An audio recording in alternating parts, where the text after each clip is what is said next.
This video, I'm going to go over stuff that some other content creators have not gone over, and you may have missed. Not that necessarily everyone has missed it, but something you haven't considered. So we're going to go over the dev notes. I'm going to show you what I'm talking about, and then I'll go over to the game to show you some examples. If you want to read the dev notes yourself, you don't want to spend time here, I'll leave it in the description. You can go ahead and take a look. So first we'll start. Here we have, they're thanking us for the update. I'll zoom in a little bit so you guys can see easier. And so they were talking about how the last update was actually a smaller and shorter cycle. So maybe we can expect it to be 1 month this time instead of 3 weeks for how it was with Meliodas and Daisy. So if Escanor is here for a month, that gives more people a chance to pull him sooner. Now, they were not able to provide us sufficient stability, so they're going to focus on that in the upcoming update. And then through the patches implemented so far, crash rate has been overall stabilized. I think that's pretty true because I haven't really crashed on my PS5 much, and even on my iPad or iPhone, I haven't crashed. So that's good to see. Overall, they're doing good work on that. But still, they know there's a lot of stuff that needs improvement, so we'll see what they do with that. Focusing on issues that have to be addressed quickly, there's more to be done, and they want us to be patient. Let's see till 1.3 or 1.4 what they want to do. That's the time, that they should have a lot of things in order by. Anyway, now with this update, so actually from 1.2, we're actually starting to get updates that are called, full-scale updates. So I guess the 1.1 version was a mini update, not necessarily the actual size we would be getting in the future. So we have version 1.2 update with the keys, and then here we have better gathering and mining. So they did work on the continuous tracking feature. This one, I didn't expect they would make it in time just because it's not Marble. Can't really count on them all the time, but they know it's always it has been the most consistently requested feature, and so we're going to be getting that. And then here we have structural improvements over to the tracking feature and gathering in general, and so it took a little bit longer. So I understand why it took longer, but I'm glad it's here because the amount of stuff you have to craft and gather in this game is crazy. And then after this update, we have gathering. Okay, so we will have it, like I said. And then reward information based on world level will be displayed later. Oh, interesting. I wonder what this is. So I think when you're doing the bosses on the right here, so elite and boss monsters, I think that's what it's talking about. You can see what rewards you're going to get better with drop rates or without needing to beat the bosses, if that makes sense. Because currently you have to beat the boss to open up their cube to actually see the rates, but now they're probably making it so you can see the rates easier, which is good. And then this is also going to apply to dungeons. So this part is second. It comes in later, but this is also going to be for bosses in dungeons. So think the spiders, the golems, and that kind of stuff. And then here we go, because again, these you can't really see without going into the dungeon. Any inconvenience we have, then, oh, this is pretty big. So now before you craft the engrave set, you can see what we're going to get as an effect on the set. So what the set's actual effect is. Now, obviously you can't see the level or the substats or whatever you can get, but the main substats, I think they might show us that as well. So here we go, preview basic information. Now, if that includes stats, that would be good as well. Like Meliodas' darkness attack on the white coat, that's good to see. And then significant amount of feedback, not checking equipment options in advance, so we can do that. And then this will allow us to see the passive skills and stats directly from the crafting screen. Okay, there we go. So you can see the stats as well, right? So darkness attack and then ultimate move damage, whatever it is, you can see all of that. They apologize for the delay. Still, again, 1.2 is very quick. I thought this might take like 1.3 or something, even with the new stuff we're going to discuss down below. So, more intuitive experience when progressing equipment. Okay, so overall they're going to change the equipment system still around, so I wouldn't put all your eggs in one basket where you have to farm this equipment setup thing all the time, because in grave sets, like farming it sucks. I read this through, so they will talk about how you can get better gear, and that's going to be one of the mistakes I'm going to talk about. So let's go down. Main quests in the Leonis region. So this was about how some people are having trouble in early stages during quests and stuff, and they would actually quit the game. So they're making all of that easier, especially this. Oh, I remember this. When you're in the swamp and you have to kill the frogs and insects, the first time is actually really confusing, and I don't think it was even working properly. So they're going to fix that as well. So improving overall quest flow, and then guidance in key sections to ensure in their gameplay. So if there were parts where you couldn't really understand what you were doing, they're going to make it easier. So overall, not bad. Make it easier to progress through the earlier stages just in Leonis. So, the whole game isn't getting easier necessarily. It's just that earlier players or newer players in the earlier stages can do better. Now we have enhancing purpose of repetitive combat, Q keys.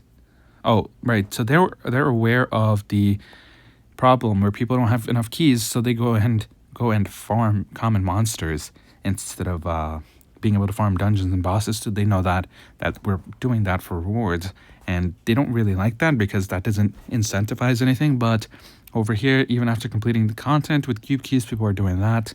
But here they say we have an event. It's not an event, just a reward structure for field and dungeon combat.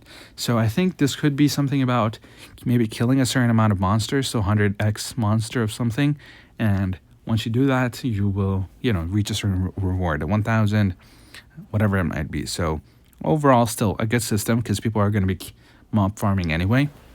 And then we have 1.2 elite bosses and monsters. Okay, so here, used for mastery and crafting. This, I think, might be without less keys or just without keys in general. You could get some of this. So it's not 100% guaranteed without keys, but you could still get it. So here's the first mistake, I would say. If you were farming mastery for somebody, hold on to that for now. Like, hold on to your keys and also convert all your keys. So we have 3 days until the update drops. I'm going to write it down here if somebody skips to this part. Mistake number 1. So if you are doing any mastery, just pause on that. Convert all your keys into key bags, the 50 that we get. And when the update drops, we're going to have all the rewards kind of revamped as well. Now, for mastery again, less keys used, you can put those keys against in somewhere else. So, elite and boss monsters will have a chance to drop materials for. Oh, this is also really good overall. This is technically speaking, okay, a $300 item, or it's a, where is it? All right, this is also really good because it's a $300 item, but you get it for free. I mean, you could argue it's the Hog Pass. You get it for, I think, $10, maybe. I don't know. But you get it in the Hog Pass as well, right, when you reach tier 50. So, again, they're making it accessible for people to reroll their gear stats. Feel kind of bad for people that actually bought this, but anyway, moving on. Rewards can be obtained without using cube keys. So I don't know if you can craft this without cube keys, which would be really big. Again, because you're re-rolling your stats without necessarily having to farm gear pieces, which takes keys, and then you're farming it. This was one of the big issues I talked about, where people are farming gear just for it to be completely wasted because you get substats or levels or passive levels that don't matter, right? They're completely useless compared to what you have now. So overall, good to see that they're making it that it won't use cube keys. And then moving on, continue playing beyond existing content. So same thing, you don't need to use keys to keep playing, which again, I think overall is a good system. And then if we go down, address a wide range of issues in this update. Okay, so related to gathering and map pins and stuff like that, I have had this issue where I have quartz saved. I saved this 3 times, and it did not save for me. So we'll see what they do with that. And then gathering, there's some issues where you pick something up, it might not go away, or you haven't picked something up and it'll go away. You open your map and the mark will go away. So stuff like that, they'll fix that. And then we have version 1.2 overall update. We have the schedule, teaser content. So we saw this with Galland and Escanor. They were talking about that. And then larger volume of content compared to previous updates. We only had one really, 1.1. But good to see again. Larger updates are good. I was hoping for this as well because the last update, we really just got 2 Abyss difficulty modes, and that's it. We had Daisy, but like every update is going to have a new character, so that doesn't really count as an update. So that's something else. Now, we'll have the live stream tomorrow. This is going to be April 21st at 10 a.m. Eastern. most of you guys that are watching me are probably going to be at work or at school, whatever it might be. And if you can, I'll be streaming this, so you can join me if you would like. Consider subscribing for that. And also, if I can, I might be able to post a video on potential 10 Escanor, okay, for summons.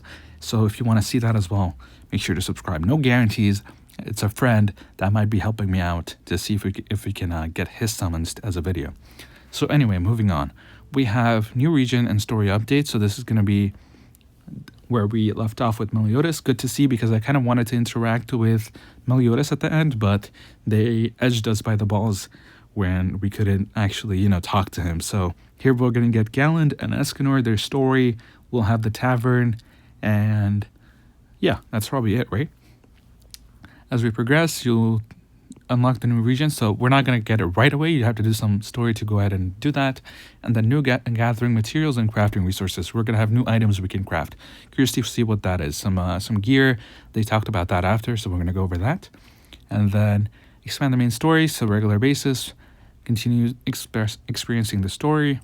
New content. So this is like the tower mode, I think, because they talk about how we have 2 sections that we start with, new sectors, and 2 sectors will be available initially with the 1.2 update. So I'm guessing sectors might mean floors. Now, how they want to do that, how difficult they want to make it, we'll have to see, right? We'll see that tomorrow on the live stream. As content is intended to, this is going to be endgame content, so they're gonna focus on strategic gameplay around elemental combinations. So we already have, most of us might have an earth setup. Some of us probably have an ice setup with Jericho. Fire is probably very underrated, or not underrated. It's just very difficult to use right now because they're not very good at bursting. So I don't know if they're going to put fire in there, which would be, again, incentivizing to pull for Escanor, which I can understand, right? So again, looking for a new mode. Looks good. Let's move on. New boss challenge. This is probably going to be Galland. There's no reason for it not to be. And then we have Abyss difficulty expansion. So this says into existing dungeons. Now, I don't know if this is going to be just Spider or Furs and Mines and whatever else there is. If we're going to get Abyss difficulty for that as well. If we do, that would be really good, because you can go ahead and actually farm the legendary pieces there. And it's only 3, so you have much less RNG to get the pieces you want. But they also say here that you get new armor and accessories. So I don't know if they're going to put it into those lower level dungeons, and then you have to go in there to farm that. Then it's going to saturate it again. The same issues we have with the current bosses, where there's like 6 pieces in there and you're only looking for 1 or 2 at a time. So again, I'm still excited. We have more difficult content to clear. I'm going to put out content on this, so consider subscribing if you want to see how to clear it, what kind of teams you should use. I'm going to do some walkthroughs, so I'm going to start a walkthrough series as well, and we're going to do this together. Now, along with the more challenging combat experience, we have more progression goals and opportunities to explore a wider range of combat strategies. So same thing, right? You're going to be needing specific teams to clear this. So after 1.2, we're going to be focused on a more polished gameplay experience. That's good. And they want our interest and support. Now we have addition of engraved equipment armor crafting. So this is really good because the gear pieces you need of Warden and Gila and stuff like that, they are obviously very RNG dependent. So what they're doing here is you can use those drops, the Warden, I think they talk about it down here. Yeah, they talk about it down here. I'll go over it in a second, but you can actually start crafting these when the update drops. So they talk about how through repeated gameplay, we've had a lot of frustration right here about getting gear pieces because so RNG, you get 10 boots and 1 jacket or chest piece, whatever it is. And obviously that's not balanced. So they're trying to make the game more balanced through this. Through the feedback, they're going to try to reduce the burden of uncertainty of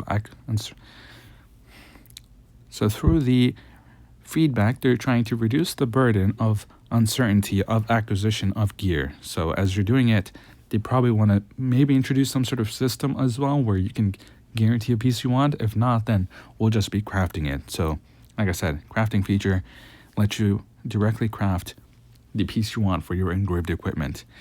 And this is another reason. It's the same thing for mistake number 1, why you have to save your keys. You want to make sure you are not spending keys right now, at least, and whatever keys you have you planned on spending to farm gear, hold on to that, and then when the update drops you can go ahead and use those keys to maybe try and do harder difficulty as well. You could get more drops from the warden and the spider, so and then you could use that to go ahead and craft the gear. So currently on abyss difficulty I think you get 5 of these, and we don't have abyss spider, but if we did then you would also get 5 of this, and I'm expecting, I think maybe like 30 wouldn't be too bad, right? So you would do 6 runs to guarantee what you want, which is still kind of bad, but overall compared to other pieces we have in the game, like 60, 90 is too much, right? So I'm hoping for 30 per piece that you want to craft. And then moving on, we have future update direction. Let's go see. We have stability issue. I mean, yeah, stability and optimization are big things they have to focus on. Let's see if they do that. And then sufficient stable experience and earn your trust. Okay, let's see again. You know, these kinds of things are always in dev notes and patch notes. We'll see what they do. Now, we do have one more dev note tomorrow. No, not tomorrow, on Wednesday. And then we have the live stream tomorrow. So we're going to be covering the live stream, and then on the 22nd, when the update is going to drop. Before that, they will post the dev notes right here on April 22nd. We're going to cover that, and then we will jump into the game. We're maybe going to pull for Escanor. We're maybe going to do abyss difficulty. We'll have to see how strong I am for that. And for the reward, as the update drops, we're going to get a legendary engraving seal, which is pretty good. I kind of needed one of these, so I'll take that. And so now, if we take a look at the game, we have this reward, the Warden's Bound Spirit and the Shakir's Curse and the Spider.